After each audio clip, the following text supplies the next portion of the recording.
Assalamualaikum warahmatullahi wabarakatuh. Halo, saya Wilya Salsadiva dengan NIM 2010-2070-12 dari kelas pendidikan biologi 1. Baiklah, pada video kali ini saya akan melanjutkan materi mengenai sistem peredaran darah pada manusia untuk pertemuan kedua. Silahkan ditonton dan disimak baik-baik teman-teman.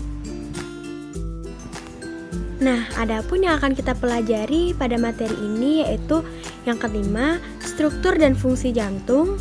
Lalu yang keenam, proses peredaran darah besar dan darah kecil. Yang ketujuh, gangguan penyakit pada sistem peredaran darah. Dan yang kedelapan yaitu upaya menjaga kesehatan pada sistem peredaran darah.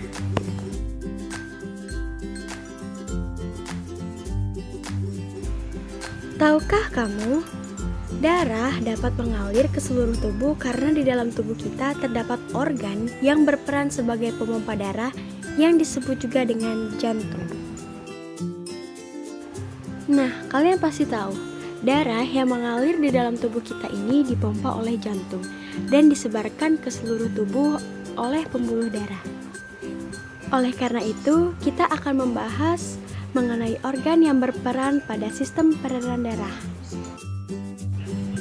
Jantung manusia terdiri atas 4 ruangan, yaitu serambi kiri, serambi kanan, bilik kiri, dan juga bilik kanan. Di mana fungsi dari serambi adalah menerima darah dari seluruh tubuh.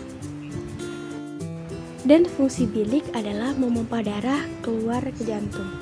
Jantung berfungsi untuk memompa darah ke seluruh tubuh dan dibungkus oleh membran perikardium.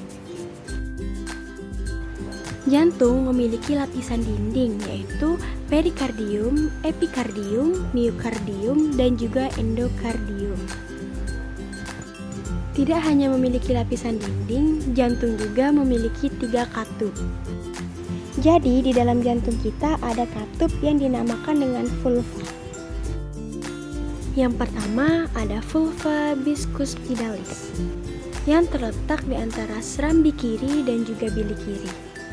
Lalu yang kedua yaitu ada vulva tricuspidalis yang terletak di antara serambi kanan dan juga bilik kanan. Dan yang ketiga yaitu vulva semilunaris yang terletak di pangkal aorta atau arteri.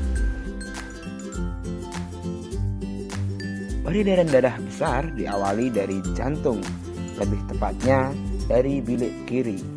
Sel darah yang mengandung banyak oksigen dan nutrisi tersebut akan dipompa oleh bilik kiri melewati pembuluh nadi atau pembuluh aorta. Darah lalu akan diedarkan ke seluruh tubuh untuk memenuhi kebutuhan dan oksigen bagi seluruh sel di dalam tubuh manusia. Setelah menyelesaikan tugasnya mengantar oksigen dan makanan ke seluruh sel manusia, tugas darah kemudian adalah mengangkut gas hasil pembakaran yang berupa CO2. CO2 akan dikirim melewati pembuluh balik atau pembuluh vena untuk kemudian dikirim menuju jantung, lebih tepatnya dikirim di serambi kanan. Setelah dikirim ke serambi kanan, maka darah akan mengalami peredaran darah kecil, yaitu peredaran darah dari jantung menuju paru-paru kembali ke jantung. Tujuan dari peredaran darah ini adalah untuk menukarkan kembali karbon dioksida menjadi oksigen. Secara rinci, peredaran darah kecil dimulai dari bilik kanan. Darah yang mengandung banyak karbon dioksida akan dikirim melewati pembuluh nadi atau arteri pulmonalis. Lalu, sesampainya di paru-paru akan terjadi pertukaran antara karbon dioksida dengan oksigen di alveol.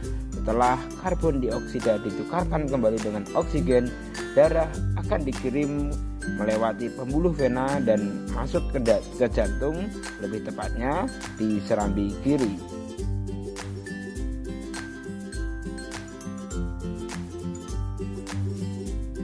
Sistem peredaran darah manusia tersusun atas jantung, pembuluh darah, dan juga darah. Jika salah satu organ mengalami gangguan, peredaran darah akan mengalami gangguan dan tidak dapat bekerja dengan baik. Apakah teman-teman tahu apa saja jenis gangguan pada organ peredaran darah manusia?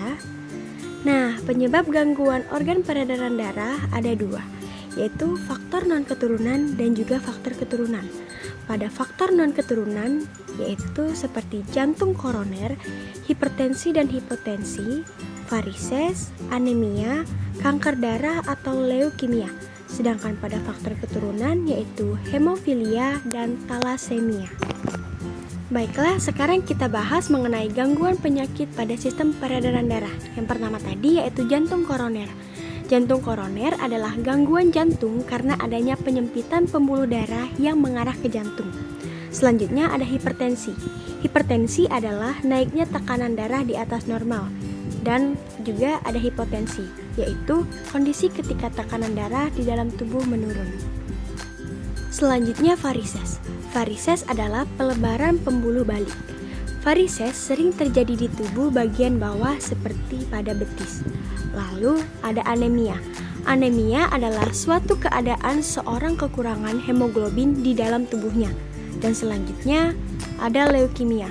Leukemia adalah suatu kelainan darah karena jumlah sel darah putih memperbanyak diri tanpa terkendali, yang mengakibatkan sel darah putih ini memakan sel darah merah. Lalu mengenai penyakit hemofilia. Hemofilia adalah penyakit keturunan yang menyebabkan tubuh kekurangan protein untuk proses pembukuan darah atau darah sulit untuk membeku. Terakhir, talasemia. Talasemia adalah kelainan pada darah sehingga bentuk sel darah merah tidak normal dan tidak beraturan.